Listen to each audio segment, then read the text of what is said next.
Tumekuwa simulizi ya taarifa hiyo. Na sasa balozi wa Tanzania nchini Sweden, Balozi Mobare Matinyi ni moja ya mabalozi waliokutana na Mheshimiwa Rais Dr. Hussein Mwinyi Ikulu mjini Unguja, ambapo katika hatua hiyo ya kuaga, na tumemwalika hapa katika studio za ZBC ili kuzungumza naye machache katika hatua hiyo. Mheshimiwa Balozi, karibu sana. Nakushukuru sana. Tuseme tu hongera. Asante, nashukuru sana. Asante. Na Mheshimiwa Balozi, tunafahamu ni mwanahabari nguli na una historia kubwa. Licha ya machapisho yako, makazi zako unafanya zaidi katika upande wa machapisho na vituo binafsi, lakini umeanzia huko na baadaye kuwa mkuu wa wilaya, kuwa msemaji mkuu wa serikali, lakini mpaka sasa uteuzi huu unakuja kuwa balozi. Nini maana yake hasa kwa undani zaidi? Karibu. Maana yake ni kwamba ni kutumia uzoefu nilioupata katika kazi ya uandishi wa habari katika utekelezaji wangu wa kazi ya kibalozi. Uandishi wa habari unajenga udadisi, unajenga mbinu za kutafuta taarifa, na ndizo tunachokihitaji kwa balozi ili tuweze kusaidia uwekezaji na ukuzaji wa biashara. Na uandishi pia unasaidia kujenga tabia ya kuhakikisha ukichukua jukumu ni lazima unalimaliza. Tunakumbuka ulipokutana na Makamu wa Rais Dr. Philip Mpango Tanzania, alizungumzia kuhusu diplomasia ya uchumi ya Tanzania. Kadhalika Dr. Mwinyi amegusa hapo hapo.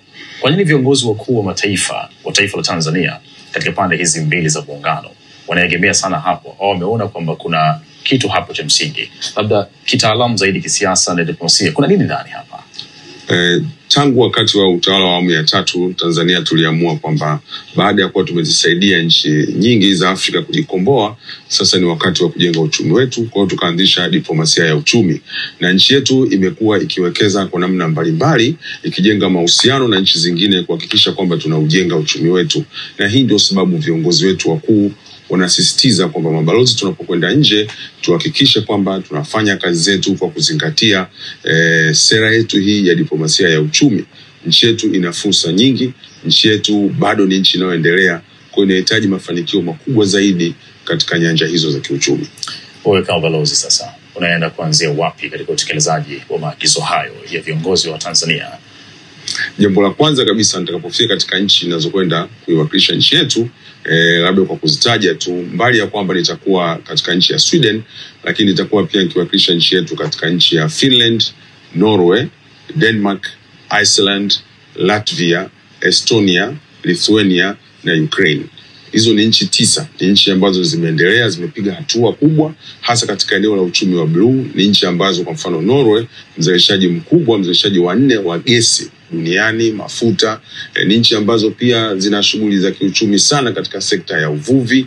Ni nchi ambazo zina viwanda, zimepiga hatua katika sekta ya kilimo zikiwa zinazalisha mbolea, matrekta. Kwa hiyo ni nchi ambazo tunakwenda kujifunza vitu vingi. Kwa hiyo nitaanzia katika sekta ambazo wao wamepiga hatua kubwa ili nasi tujifunze. Mathalan katika utalii, nchi ya Sweden inapokea watalii kwa mwaka milioni 6 mpaka milioni 7 hivi. Kwa hiyo sisi ambao sasa tumeshafikisha milioni 5, huku milioni 3 wakiwa ni wa ndani na 2 wakiwa wametoka nje, tuna kitu cha kujifunza kwa wenzetu hawa. Ni nchi zenye visiwa vingi na bahari, kwa nafanya vipi mpaka kuvutia watalii wengi kiasi hicho? Ni jukumu langu kwenda kuhakikisha tunazipata hizo taarifa na Watanzania tunasonga mbele. Sasa kabla ya Mheshimiwa Balozi kwenda kutekeleza majukumu yako, sijui umeandaliwa kiasi gani katika kwenda kuyatekeleza majukumu hayo, na hasa katika upande wa masuala hayo ya kidiplomasia ya uchumi, ambapo taifa lolote linataka kukua katika uchumi ili kuweka usawa katika upande wa taifa kadhalika na wananchi wake. Labda tueleze maandalizi hayo kwako yakoje? Kadhalika sababu na hilo, Zanzibar inaishi zaidi katika sera ya uchumi wa buluu, na huko nakokwenda kuna wataalamu sana wa masuala ya maji. Utaiwakilishaje Zanzibar katika upande huo? Ndio, maandalizi yamekuwa mengi, lakini yalianza na mafunzo maalum kwa ajili ya mabalozi. Mabalozi wote tunapokwenda nje tunapokea mafunzo maalum kufahamu sera za nchi yetu na maslahi ya nchi yetu yako wapi. Na baada hapo kunakuwa na ziara kutembelea wizara na taasisi mbalimbali zinazosimamia sekta ambazo balozi unajua huko unakokwenda zina umuhimu wa kuzifanyia kazi. Kwa hiyo kwa mfano kwa hapa Zanzibar, kesho tuna utaratibu ambapo tutakutana na wataalamu wa uchumi wa blue kutoka kwenye wizara inayosimamia sekta hiyo. Tutakutana pia na taasisi inayosimamia uwekezaji, tutakutana pia na taasisi inayosimamia utalii na nyinginezo, ili kupata taarifa za msingi kuhusu maendeleo katika sekta hizo na nini zinatarajia kukipata katika maeneo ya nchi tunazokwenda. Mbali na suala la uchumi wa buluu kwa upande wa Zanzibar, kadhalika dunia nzima inafahamu kwamba Zanzibar ni visiwa ambavyo vimebarikiwa katika upande wa viungo. Sijui utafanyaje ili kuitangaza Zanzibar na kuiuza Zanzibar katika upande huo wa utajiri tulionao wa viungo?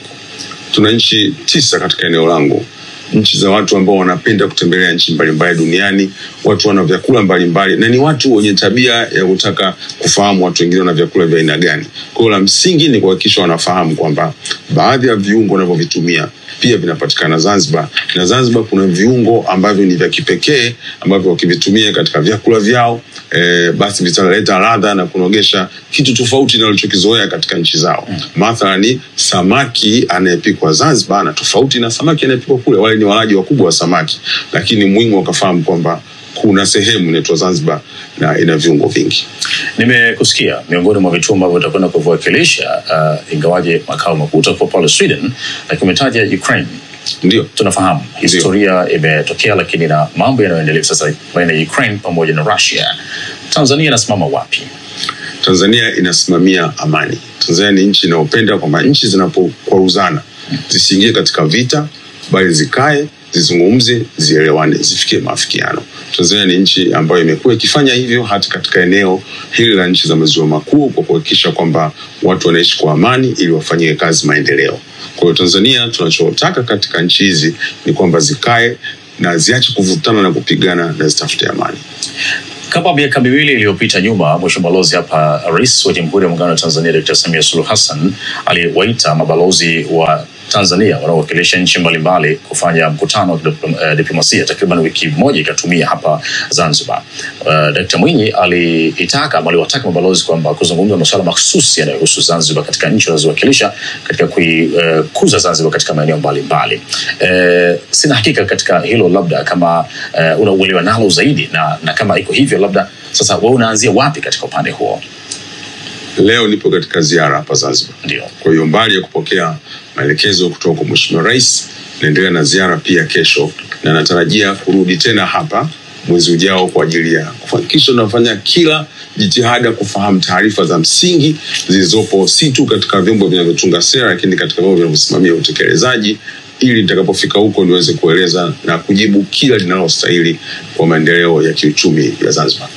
Mimi nikushukuru sana Mheshimiwa Balozi kwa muda wako na kwa kuja hapa ZBC kuzungumza naye matatu. Tunajua tuna mengi, lakini muda ni hafifu mno. Tukutakia la heri uwakilishi wa Tanzania nchini Sweden na maeneo mengine hayo 9 uliyoyataja. Nakushukuru sana na niseme asanteni sana ZBC kwa nafasi hii. Tutafanya kazi pamoja. Asante. Naam, tumekuwa hapa na muda mzuri tukizungumza hapa na balozi huyo wa Tanzania ambaye anakwenda kuwakilisha Tanzania huko nchini Sweden. Sasa katika